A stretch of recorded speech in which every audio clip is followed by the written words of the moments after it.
मैं राजनीति करने के लिए यहाँ पे बैठी ही नहीं हूँ। आदरणीय बाला साहब ठाकरे जी, उनको और उनके हिंदुत्व को आदर्श मान के हम बड़े हुए हैं। तो राजनीति ये वर्ड इसके लिए आया है शायद क्योंकि बहुत सारे नगर सेवक जो अभी है वो कुछ पाने के लिए कुछ काम करते हैं। मैंने सबसे बड़ा आंदोलन किया था झोपड़पट्टी के वजह से। झोपड़पट्टी हटनी चाहिए। बहुत सारे लोग आंदोलन करेंगे कि झोपड़पट्टी है तो उनको, गरीब लोग हैं उनको कहाँ जाएंगे ये वो। अरे क्यों झोपड़पट्टी, वो आते कहाँ से लोग हैं ये अभी तक पता नहीं है। सरकारी जगह पे आप उनको पहले बनने ही मत दो। जनता से अपील करूंगी कि वो सिर्फ काम करके और ना कि पैसा बांट के, जो काम करने वाला उम्मीदवार है उसी को चुन के दे, जिसका क्वालिफिकेशन हो, जिसका काम करने का मतलब अपना इरादा हो, वही काम कर सकते। सबसे पहले बात तो एजुकेशन में मैं काम करना चाहती हूँ।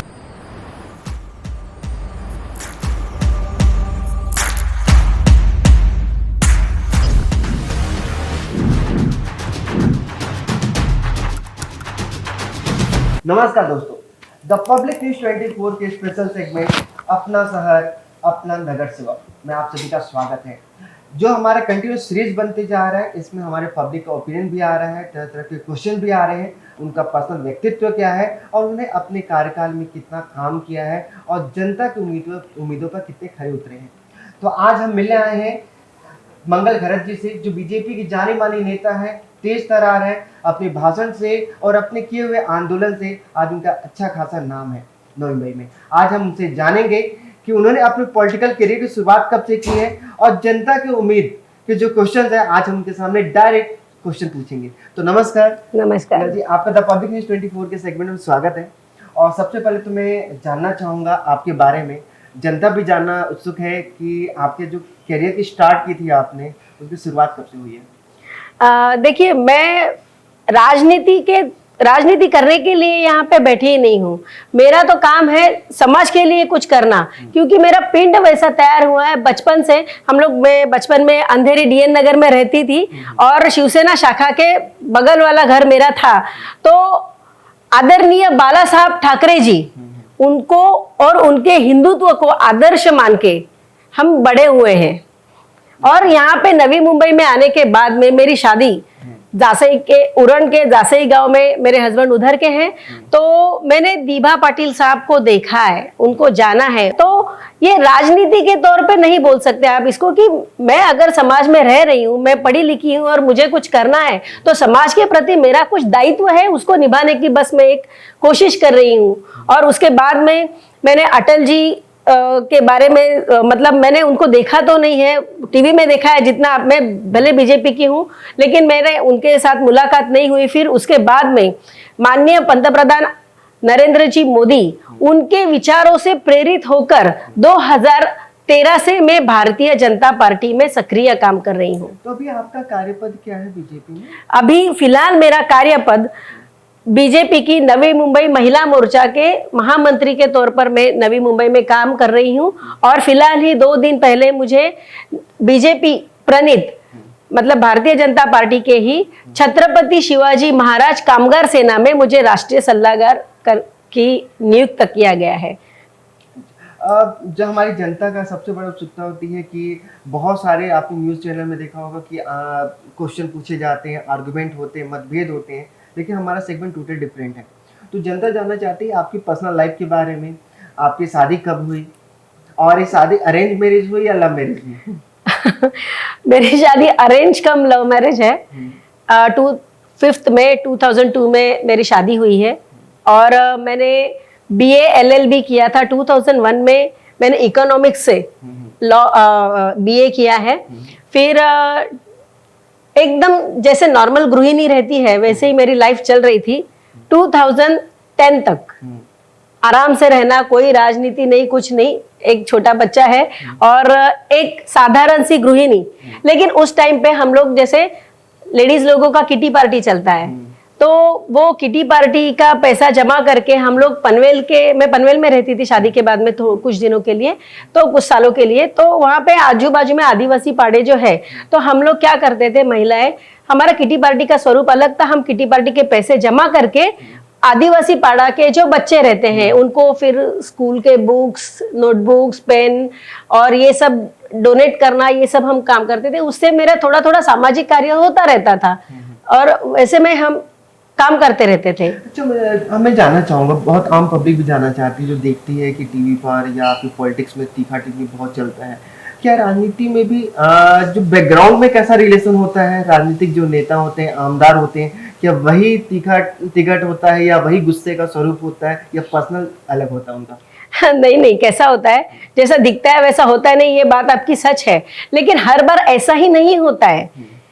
हम जैसे हम पेश आते हैं वैसे ही अपना नेचर होता है। देखिए, मैं हमेशा कहती हूँ एक बात, मैंने महाभारत इसके लिए पढ़ी है क्योंकि ये महाभारत अपने पूरे जीवन के आधार पर ही रचा गया हुआ हिंदू शास्त्र है। तो महाभारत में भी है ना, एक सीन ऐसा था कि दुर्योधन और दुशासन और ये युधिष्ठिर सब सभा में बैठे हुए थे। तो कृष्ण ने दुर्योधन को पूछा कि सभा में बैठे हुए सब लोग कैसे हैं? तो दुर्योधन ने जवाब दिया कि सभा में बैठे हुए सब लोग दुर्जन ही है और कोई भी अच्छा इंसान नहीं है। यही बात जब युधिष्ठिर को पूछी तो श्री कृष्ण जी को युधिष्ठिर ने बड़े ही विनम्रता से जवाब दिया कि सभा में बैठे हुए सारे के सारे लोग बहुत ही सज्जन और अच्छे विचारों के हैं। तो इसका मतलब जैसे आपकी दृष्टि वैसे ही सृष्टि है, तो इसके लिए राजनीति भी उससे कोई परे नहीं है। जैसे ही आप पेश आओगे राजनीति में दूसरों के साथ, वही आपको वापस मिलने वाला है। अच्छा, जो राजनीति में आप उतरते हैं, बहुत दिखा था कि एक प्रेशर होता है, दो जिम्मेदारी होती है। अगर मैं महिलाओं की अगर बात करूं तो उनके पास गृहस्थी की होती है, जिम्मेदारी होती है, फिर जॉब का होता है, फिर बच्चों को संभालना होता है। तो राजनीति में आप इसको मेंटेन कैसे करती हैं? हाँ, ये बहुत मुश्किल होती है, सच में होती है, क्योंकि एज ए लेडीज आपका काम, जो आपको समाज में रहना है, आपको दिन भर भागम दौड़ करना है और राजनीति में कोई टाइम लिमिट नहीं है। जैसे बाकी ऑफिस के लिए आपका 9 to 6 या 10 to 7 आपका टाइम लिमिट है, ऐसे यहाँ पे कुछ टाइम नहीं है। आपको कभी रात को 11 बजे भी काम करने की जरूरत पड़ सकती है, कभी हो सकता है सुबह 5 बजे भी जाना है। तो आप, अगर मैं बात करूंगा, 3 जिम्मेदारी है, जाहिर सी बात आप सबको खुश नहीं रख सकती है जी। तो फर्स्ट प्रायोरिटी आपके लिए क्या होता है?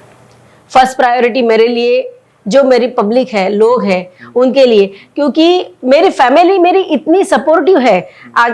हम हमेशा सुनते हैं कि एक कामयाब इंसान के पीछे एक लेडीज का, वाइफ का सपोर्ट होता है, लेकिन यहाँ पे मैं कहना चाहूंगी कि एक मुझे कामयाबी दिलाने के लिए मेरे फैमिली और सबसे ज्यादा मेरे पति का सहयोग है। तो आप जनता के सामने हैं और जनता जनार्दन होती है, तो मैं जनता से जो क्वेश्चंस होते हैं कि जब आप राजनीतिक करियर में आई तो आप अपने आप को कितना जस्टिफाई कर पाती हैं कि जो आप करना चाहते थी जनता के लिए वो काम कर पाई हैं और कितना पेंडिंग है?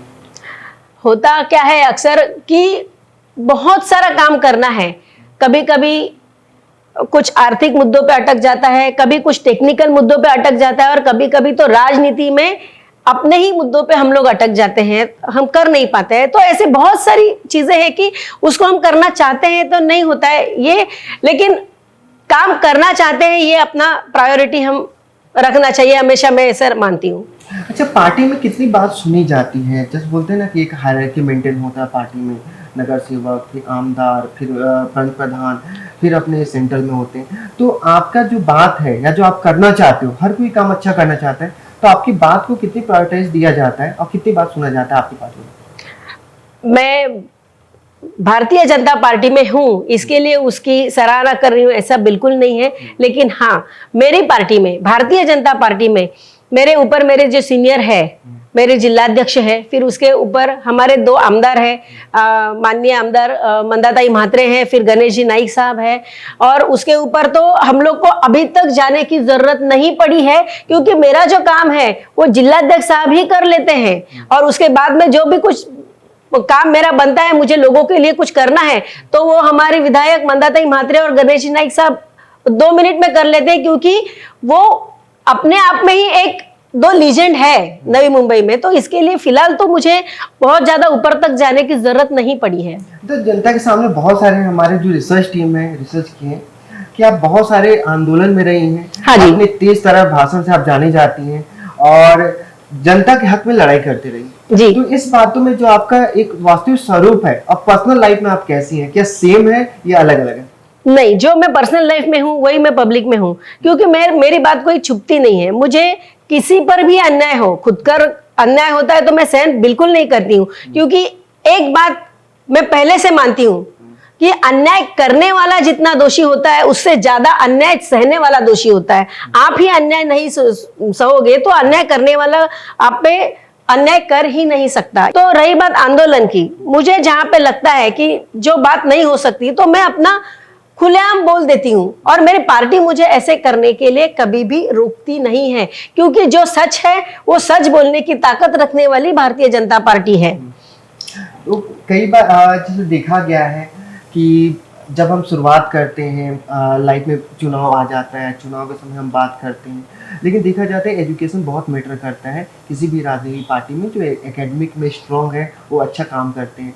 तो हमारी जनता जानना चाहती है कि आपका एकेडमिक करियर कैसा रहा, और आपको आपके माता पिता क्या बनाना चाहते थे आपको? हाँ मैं बचपन से ही बहुत तेज तर्रार और मतलब गुस्सा हमेशा पहले नाक पे रहते था और अन्याय सह नहीं पाती थी। तो मेरे पिताजी वारकरी संप्रदाय से थे और मैं उनसे ही प्रेरित होकर बहुत सारी बातें सीखी हूँ। तो मैं पहले से ही मतलब जो भी है सब सच बात करना सीखो और सच बोलो। उससे एक दुख सकता है, लेकिन बाकी सबको ये मालूम है कि आप जो भी बोलोगे सच ही होगा, और उसको ढूंढ के जाके वापस दूसरा कोई आके उसको गलत नहीं बोल सकता। आप अपनी बीजेपी में हैं, जाहिर सी बात है उनके सिद्धांतों को, उनके विचारों को आप मानते हैं, इसलिए पार्टी में हैं आप। अगर मैं विपक्ष की बात करूं तो विपक्ष में आप अपना किसके काम को आप सराहना करती हैं आज की डेट में, और किसको मानती हैं कि सही काम कर रहे हैं? तो विपक्ष में नहीं, विपक्ष में ऐसा ये नहीं है, लेकिन हाँ, राष्ट्रवादी कांग्रेस के जो आर पाटिल आबा थे वो, और विलासराव जी देशमुख, ये मैंने उनको देखा है, मैंने उनकी कार्य पद्धति को समझा है, तो मेरे लिए वो अच्छे, मतलब विपक्ष में मतलब बहुत अच्छा मैं उनको मानती हूँ। राजनीति में आप जब आए हो तो अगर आपसे हर किसी का टर्निंग पॉइंट होता है तो आप जो करना चाहते हो आप नहीं कर पाए, ऐसा कोई है? हाँ, मैं ये श्री गणेश सोसाइटी के रीडेवलपमेंट के बारे में ही कह सकती हूँ ऐसा। और जो यहाँ पे नवी मुंबई में रीडेवलपमेंट अगर ये देख रही है, जबकि आपने बताया कि ये पॉलिटिकल शो नहीं है, तो भी मैं यहाँ पे बताना चाहती हूँ कि जो सिडको के जो सोसाइटीज है उनको प्रशासन ने रीडेवलपमेंट का झांसा देकर यहाँ से निकालना चालू कर दिया है। ये सबसे बड़ी गलत और बेहद ही नुकसानदायक बात है। और मूवी में क्या पसंद है आपको? मूवी में या मूवी किस टाइप की मूवी आपको? हाँ, मुझे मतलब ये ऐसे ज्यादा मूवी वगैरह देखती नहीं मैं। जो प्लेज आते हैं ना, नाटक मराठी में, वो ज्यादा देखते हैं हम लोग। अभी तो बहुत कम हो गया, लेकिन आप अलग से टाइम निकाल के जाती हैं उसके लिए? हाँ, मैं जाती हूँ, मुझे अच्छा लगता है नाटक देखना। फैमिली मिलके जाती है? हाँ, कि उनका पसंद दूसरा है, आपका पसंद दूसरा है? अभी कैसा है, लड़का बड़ा हो गया तो उसका थोड़ा पसंद अलग है, उसको मूवीज वगैरह पसंद है, मुझे ये पसंद है ऐसे। अच्छा, आपका अगर इसी रिलेटेड मैं अगर बात करूँ, जैसे अदर देन राजनीति अगर बात करूँ या पॉलिटिक्स, उसके अलावा आपकी हॉबीज क्या है? मुझे रीडिंग बहुत अच्छी लगती है, मैं दिन भर पढ़ती रहती हूँ।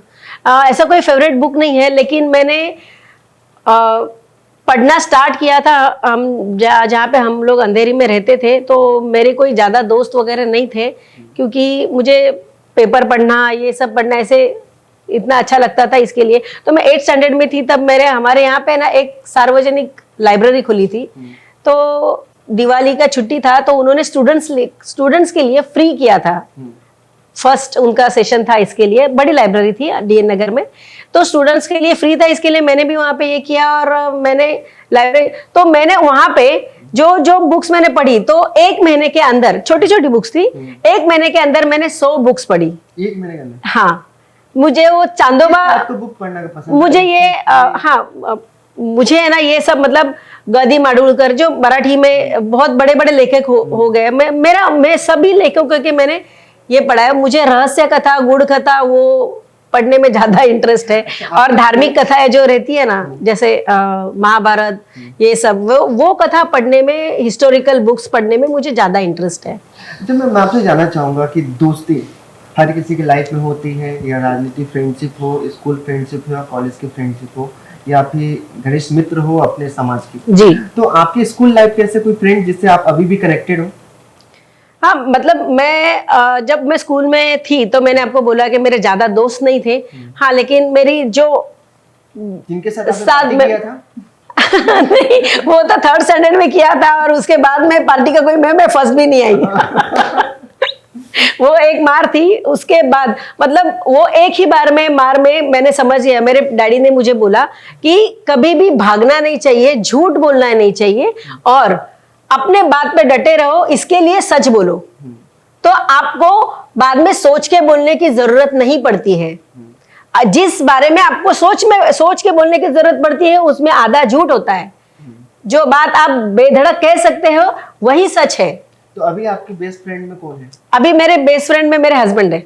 अच्छा, बेस्ट फ्रेंड हस्बैंड। हाँ, मेरे तो वो सारी फ्रेंड ही बात थे। शेयर करते जी जी, बिल्कुल पूरी की पूरी। और मेरी बेस्ट फ्रेंड मेरी सिस्टर है। लेकिन मेरी एक बात आप सही है कि जैसे हस्बैंड हो या हस्बैंड वाइफ का रिलेशन होता है तो उसमें देखा जाता है कि कुछ चीजों को बचाने के लिए समटाइम झूठ बोलना पड़ता है और फ्रेंडशिप में झूठ बोला नहीं जाता है। जी बेस्ट फ्रेंड जी। तो आप इसको कैसे मैनेज करते हो? एक तरफ आपका रिलेशन है, एक तरफ आपकी फ्रेंडशिप है, तो आप फर्स्ट अपने रिलेशनशिप को मैटर करते हो या फ्रेंडशिप को देते हो? जी, हमने शादी की थी ना, तो हमने ना फ्रेंडशिप का एग्रीमेंट किया था, मतलब लिखित नहीं, हम दोनों ने पहले से ये तय करके रखा था, वी आर फ्रेंड्स फर्स्ट। तो कुछ भी हो, कुछ भी उन्होंने मुझे बताना है, मैंने उनको बताना है। तो ये मेंटेन अभी तक पूरी तरह से मेंटेन है। वो देखा जाएगा आने वाले समय में। जरूर। तो अब हमारी जनता जानना चाहेगी आपके लिए राजनीति का मतलब क्या है सही मायने में? जैसे आपने बताया सच झूठ राजनीति का, तो राजनीति के दो पहलू होते हैं। आपके लिए राजनीति का मतलब क्या है? मेरे को पहले ही बता दिया कि मुझे राजनीति ये शब्द ही समझ में नहीं आता। जो हम काम करते हैं, जो हम करने की इच्छा रखते हैं, आप जो चाहते हो वो आप करते हो और इसके लिए आप कुछ अपेक्षा रख के करते हो तो वो आपका बिजनेस हो गया। ठीक है, तो राजनीति ये वर्ड इसके लिए आया है शायद क्योंकि बहुत सारे नगर सेवक जो अभी है वो कुछ पाने के लिए कुछ काम करते हैं।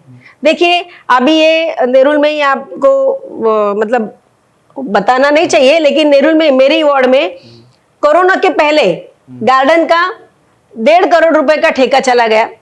कोरोना के पहले 2019 में 1.5 करोड़ रुपए में गार्डन का खर्चा करके काम हो गया। फिर उसी गार्डन में फिर कोरोना आ गया। कोरोना में तो कोई बच्चा उधर खेलने के लिए गया ही नहीं। 2020 में वापस नया टेंडर खुल गया 1 करोड़ 80 लाख का और वो काम दिया गया। फिर उसके बारे में मैंने सब छानबीन की, मैंने देखा रात को उसमें रेत थी ही नहीं, जो सीमेंट ऐश होता है वो डाल के वो काम कर रहे थे। तो मैंने सब उसका वीडियो फुटेज वगैरह लिया था और सब मेरे पास वो है। उसके वजह से भी मतलब जो स्थानिक नगर सेवक है उनके ऊपर बहुत सारा बर्डन आ गया और इसको बड़े प्रादेशिक चैनल ने भी बताया अपने। और जो तत्कालीन उप मुख्यमंत्री थे अजीत दादा, वो यहाँ पे आए थे तो उनको भी ये सवाल बताया गया कि ये क्या चल रहा है आपकी राज्य में, ये ऐसे गार्डन के ठेके, कोरोना में तो सब बंद है, फिर ये गार्डन का ठेका इतना बड़ा आया कहाँ से? तो अभी तक इस बारे में मुझे महानगर पालिका ने जवाब नहीं दिया है। मैंने उनको, हमारे चैनल से जो व्यूअर्स हैं वो देख रहे हैं, वो जाहिर सी बात है वो अपना कमेंट भी दे सकते हैं जी बिल्कुल, न्याय क्यों नहीं मिला और इसमें कल्प्रेट कौन है। आने वाले समय पर हम इनसे जानकारी लेंगे, इसके बारे में फुल डिटेल हम बात करेंगे। अभी मेरा सवाल है कि आपका जो हमारे रिसर्च टीम है, आपने बहुत सारे स्ट्राइक के आंदोलन किए हैं, जैसे झोपड़पट्टी के लिए किए हैं आपने, एकेडमिक आपने किया है और गार्डन के लिए बनाया है, तो पुलिस चौकी के लिए भी आपने आंदोलन किया है। तो इतने जो आंदोलन हुए हैं, राजनीति में देखा जाता है कि एक पॉलिटिकल वेंडेटा के लिए या वोट बैंक के लिए किया जाता है। आपके लिए आंदोलन क्यों हुआ, उसका रिजल्ट कितना मिला? मेरे आंदोलन का अब तक 70% मुझे रिजल्ट मिल चुका है और मैंने आंदोलन पब्लिक की मांग के लिए नहीं किया है, अपने मांग के लिए, अपने राइट्स के लिए किया है। मैं एक भारत की और नवी मुंबई की जिम्मेदार नागरिक हूं, मैं यहाँ की टैक्स पेयर हूं। मुझे और मेरी जनता को वो सब मिलना चाहिए जो एक टैक्स भर के एक आम आदमी को सुविधा मिलती है। मैंने सबसे बड़ा आंदोलन किया था झोपड़पट्टी के वजह से। झोपड़पट्टी हटनी चाहिए। बहुत सारे लोग आंदोलन करेंगे कि झोपड़पट्टी है तो उनको, गरीब लोग हैं उनको कहाँ जाएंगे ये वो। अरे क्यों झोपड़पट्टी, वो आते कहाँ से लोग हैं ये अभी तक पता नहीं है। सरकारी जगह पे आप उनको पहले बनने ही मत दो। तो जो गुनहगारी है वो बढ़ रही है, उसको हम लोग रोक सकते हैं। मेंशन किया है ह्यूमन ट्रैफिकिंग का, हम्म। और जो वहाँ पर जो काम करे ड्रग्स का, हमने आपका आंदोलन देखा है, बहुत सारी चीजें अपने मुद्दे उठाए हैं, तो उसके बारे में हमारी जनता जानना चाहती है। जो आपका आंदोलन था झोपड़पट्टी का, उसका आंदोलन का मेन मुद्दा क्या था? ड्रग्स था, ह्यूमन ट्रैफिकिंग था, क्या रीजन? वहां पे है ना छोटे छोटे सोसाइटीज है, और वहां पे है ना वो झोपड़पट्टी दादा, वो लोग है ना उनके छोटे बच्चों को, जैसे ये गेट है और गेट के बाहर अगर उनके छोटे बच्चों की साइकिल भी दिखती है तो उनकी साइकिल वो ठोकर मारकर या फिर तोड़ ताड़ कर उनको अंदर जाने के लिए बोलते हैं। या अगर वॉचमैन किसी को रोकने, अभी पिछले साल 2021 में 2021 में आंदोलन जी था, आई थिंक उस समय महाअघाड़ी सरकार है जी, राइट? तो ये आंदोलन क्या रिजल्ट क्या आया? वो रिजल्ट ये आया कि महानगर पालिका ने ताबड़तोड़ उसको कार्रवाई करना चालू कर दिया। लेकिन नेरुल में एक आदमी जो घर में बहुत ज्यादा दारू पी के सोया हुआ था, और बहुत मतलब 1.5 साल का 2 साल का बच्चा भी बाहर आया जब वो तोड़क कार्रवाई चालू थी। 2 साल का बच्चा भी बाहर आया, लेकिन वो आदमी बाहर नहीं क्योंकि वो होश में नहीं था, और गलती से जेसीबी की टक्कर लगने से वो आदमी की मौत हो गई। और इसको बहुत बड़ा कार्रवाई बताकर और उसको बैकड्रॉप बताकर उन्होंने वो महानगर पालिका कार्रवाई रोकी गई है, तो अभी तक रोकी गई है उसको। लेकिन मुझे आयुक्त ने आश्वासन दिया है कि वो शायद से ये दिवाली के बाद में उसको चालू करेंगे वापस। एक ड्रग्स आज की डेट में बहुत बड़ा मुद्दा है, जिसके लिए आपने आंदोलन भी बनाया था, और समय समय पर हम खुद कवरेज करते हैं। मुंबई की टीम जो है, पुलिस टीम है, या मुंबई की टीम है, या एनसीबी की टीम है, ड्रग्स पकड़ती है, बहुत सारे ड्रग्स अपराधियों पेडलर को भी पकड़ा जाता है। लेकिन मेरा सवाल है कि आखिर ड्रग्स नई मुंबई तक पहुंच कैसे रहा है? जब इतनी कार्रवाई हो रही है तो ड्रग्स सप्लाई पेडलर यहाँ पे पहुंच कैसे रहे हैं? और आज जो नवयुवक हैं, आपने जो बताया 17 to 18 ईयर्स की जो बच्चे लिप्त हैं ड्रग्स में, तो इसको रोकने के लिए कठोर कदम क्यों नहीं उठाया जा रहा है? और आज तो आपकी सरकार है, तो आप इसमें क्या मांग करेंगे? अभी सरकार हमारी अभी आई है। सबसे पहले बात जब हमने कार्रवाई की थी, मुझे याद है 2018 में सॉरी, मैं और मेरे हस्बैंड ज्वेल ऑफ नई मुंबई के इधर हम लोग घूमने गए थे, तो वहां पे कॉलेज के जो बच्चे हैं, कॉलेज के जो अपने जैसे नॉर्मल घरों से आते हैं, वो ज्वेल ऑफ नवी 7 बजे शाम को, ऐसे कोई लेट नाइट नहीं है, कुछ नहीं है, तो उनके हाथ में शैंपेन की बॉटल्स थी, और उन्होंने क्या किया, एक ऐसा ढेर ऐश का, जो सिगरेट ऐश रहता है, वो सिगरेट ऐश, एक लड़की का बर्थडे था, उन्होंने वो पूरा डंप कर दिया वो लड़की के ऊपर, और उसके बाद में वो शैंपेन की बोतल खोल के उसको वो शैंपेन की, और ये सब कोई कॉर्नर नहीं है, कोई छुपने की जगह नहीं है, वो सब शाम को 7 बजे जब बहुत सारे पैमाने पे लोग भरी बाजार में वो कर रहे हैं, ज्वेल ऑफ नवी मुंबई के गेट पे, ये सब मैंने रिकॉर्ड कर लिया मोबाइल में, मेरे पास अभी भी है। और तुरंत मैंने ये बात महानगर पालिका को और इनको बता दी। तुरंत महानगर पालिका और पुलिस ने ताबड़तोड़ एक्शन लिया और वहां पे ये कर दिया। फिर मैंने उसके बाद से वहां पे मतलब ये सर्वे करना चालू किया, तो मुझे पता चला कि ये छोटा सा मामला है। ज्वेल ऑफ नवी मुंबई के पीछे रात को 10 बजे के बाद में नाइट पार्टीज चलती है, तो इसको रोकने के लिए क्या करें, तो साइकिल ट्रैक बनाइए, आप उनको मूविंग साइकिल दीजिए। जो वॉचमैन है आपके, वो बैठ के क्या कर रहे हैं उधर, उनका काम है ना चलना, तो उनको मूविंग जो साइकिल वगैरह है उनके लिए मूविंग करने के लिए बोला गया, लेकिन अभी तक उनके पकड़ में ज्यादा आया नहीं है। देखिए ये सब मिली भगत है इन लोगों की। जैसे अब मेरा सवाल था, पकड़े तो जा रहे हैं, एक्शन भी हो रही है, पुलिस 400 पिछले महीने ही 400 करोड़ का 200 करोड़ का ड्रग्स पकड़ा गया है, लेकिन बिना किसी सरकारी हेल्प या बिना किसी की मदद के मुंबई के अंदर या आ ही नहीं सकता। आप भी एग्री करते हैं इस बातों से, तो इसको कैसे रोका जाए? आप इसमें क्या कदम उठाने वाले हैं? देखिए इसको, ये इतना राष्ट्रीय लेवल पे इतना बड़ा परेशानी का मुद्दा बन गया है। अभी इसमें है ना, मतलब छोटे छोटे बच्चे 17-18 साल कोई उम्र नहीं है बच्चों की, वो जा रहे हैं, सिगरेट पीना तो मामूली बात हो गई है, जैसे मतलब सिगरेट तो हाँ यार एक पफ ले ले, ऐसे बात करके ये लोग बच्चे सिगरेट पी रही है। मैंने देखा है कॉलेज के बाहर, मेरा भी बच्चा अभी 17 ईयर्स का है, तो मैं एक माँ हूं, तो मुझे डर लगता है कि मैं मेरे बच्चे को बाहर छोड़ रही हूँ तो पता नहीं वो कैसे संगत में आ जाएगा। तो इसके लिए मैं अपने आपके इस माध्यम से मैं सभी पेरेंट्स को मतलब एक विनती करना चाहती हूँ, रिक्वेस्ट करना चाहती हूँ कि आप जो भी पॉकेट मनी देते हो अपने बच्चे को, उसके ऊपर प्लीज ख्याल रखिए थोड़ा। जैसे हम लोग छोटे थे और मेरे जैसी चोरी पकड़ी गई, क्योंकि उनको मालूम था कि इतने पैसे आ नहीं सकते, कि इतना ही पैसा मिलता है, उसका भी 5 बबिंद रोज आता है, तो बुरी संगत से मैं बच गई। मेरा सवाल अभी जनता है, अपकमिंग चुनाव होने वाला है, जनता जानना चाहती है नवी मुंबई की, नेरुल की जनता, जो वार्ड से आप लड़ने वाले हैं, यहाँ की जनता के लिए काम, आपको जनता क्यों चुन के दे? ऐसा क्या कमिटमेंट आप करने वाली हैं, या जनता को कैसे भरोसा हो आप पर? जरूर मैं जनता से अपील करूंगी कि वो सिर्फ काम करके और ना कि पैसा बांट के, जो काम करने वाला उम्मीदवार है उसी को चुन के दे, जिसका क्वालिफिकेशन हो, जिसका काम करने का मतलब अपना इरादा हो, वही काम कर सकता है। मेरे कोई पोजीशन नहीं है, मैं नगर सेवक नहीं हूं, तो भी मैंने ओपन जिम और ओपन गार्डन बनाया है, आप देख सकते हैं बाहर की तरफ लगाया हुआ है। फिर जो हाईमास लगे हैं उसके लिए मैंने काम किया है, स्पीड ब्रेकर, और जो डायरेक्शन बोर्ड है मेरे सेक्टर में, नेरुल में, वो सारे मेरे सेक्टर के जो भी डायरेक्शन बोर्ड है उसके लिए मैंने काम किया है। फिर लेडीज लोगों के लिए मैंने वो भी पत्र दिया था कि रात को नेरुल स्टेशन से और सीवुड रेलवे स्टेशन से रात को 11 बजे के बाद जो भी लेडीज काम की वजह से आती जाती है, तो उनके लिए निर्भया पथक की मांग की थी, और वो भी NRI पुलिस स्टेशन के सीनियर पी है, उन्होंने मांग मेरी ये कर ली। और आप जाके देखिएगा, अभी तक वो हो रहा है कि ग्रैंड सेंट्रल के बाहर जो सीवुड का जो ये है एंट्रेंस है, उधर रेलवे स्टेशन के एंट्रेंस के उधर रात को 11 बजे के बाद पुलिस की कम से कम 8 से 10 विजिट होती रहती है। और ये मैं अपना ये मानती हूँ कि मेरे ये काम की रिसिप्ट है। तो जनता से क्या है कि अगर आप सपोज मान लीजिए कि आप चुन के आ जाती हैं, और हम विश करेंगे कि आपने जो काम किया है, आप ऐसे पढ़े लिखे आगे आए, तो जनता अगर चुन के आते तो आपका क्या कमिटमेंट रहेगा जनता के लिए कि आप क्या करके दोगे?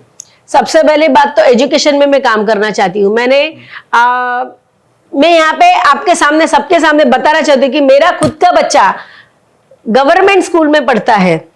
मैंने उसको NMMC के गवर्नमेंट स्कूल में डाला हुआ है। तो आप प्राइवेट में डाल सकते थे, गवर्नमेंट में क्यों डाला? बाजू में ही है, तो भी मैंने नहीं डाला है। मैंने उसको NMMC में इसके लिए डाला है क्योंकि जब हम लोग छोटे थे तो ये जो एजुकेशनल का बिजनेस हो गया है, वो बिजनेस देखिए, मैंने कोरोना टाइम पे देखा है NMMC के स्कूलों में या फिर ZP के स्कूलों में जो बच्चे पढ़ते थे, उन्होंने भी उतना ही सीखा है जितना प्राइवेट स्कूल के बच्चों ने सीखा है। मतलब कोरोना ने मुझे दिखा दिया है कि बहुत बड़ा पैसा भरना सिर्फ अपना पॉकेट खाली करना है और कुछ नहीं है। अच्छा, जैसा कि आपने बहुत सारे टॉपिक तो कवर किया ही है, एक टॉपिक मेरा बच्चा हुआ जो आपने आंदोलन किया था, ह्यूमन ट्रैफिकिंग इन लेडीज बार, आपने किया था।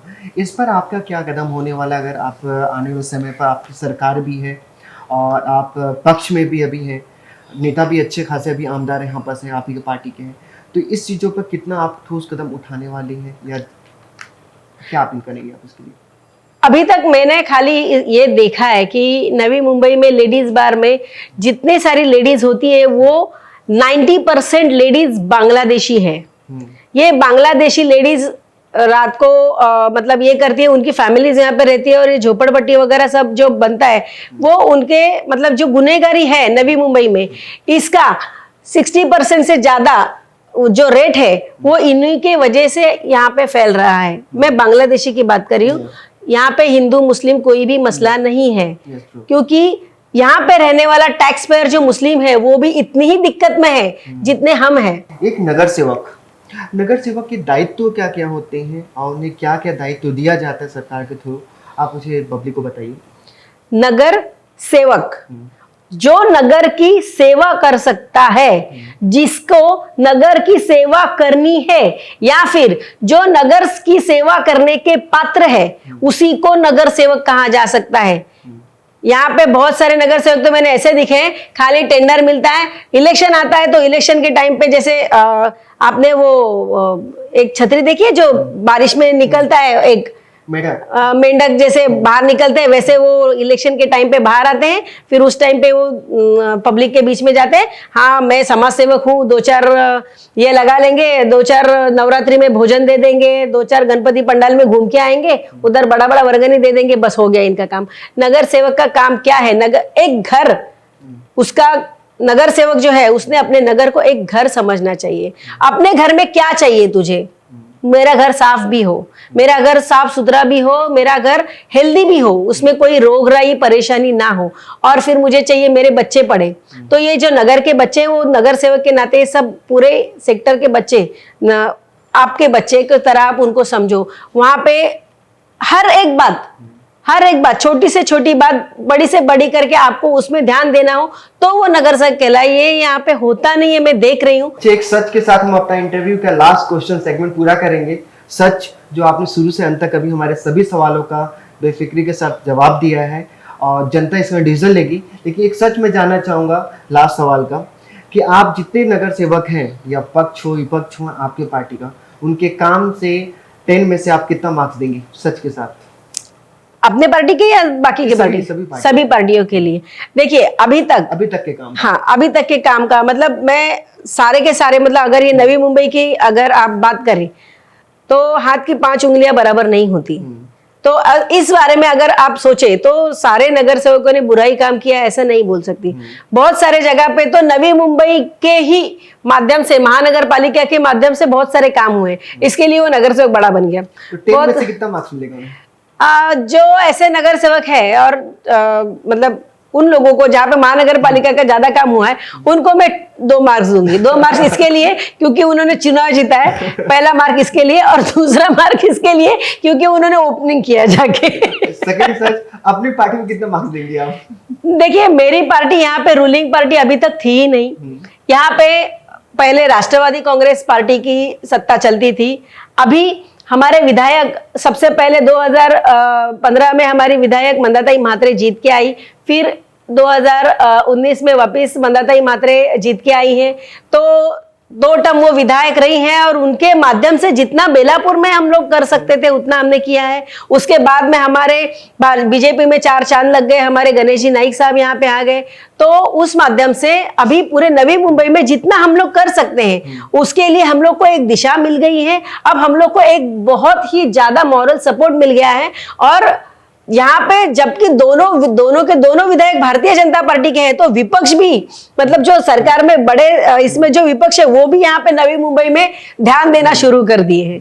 तो ये हमारा एक बहुत अच्छा ये रहेगा, क्योंकि जब विपक्ष एंट्री करता है तो बहुत सारे मुद्दे निकलते हैं और बहुत सारा काम करने का मौका मिलता है, और वो काम पूरा करने का भी सत्ताधारी को मौका मिलता है।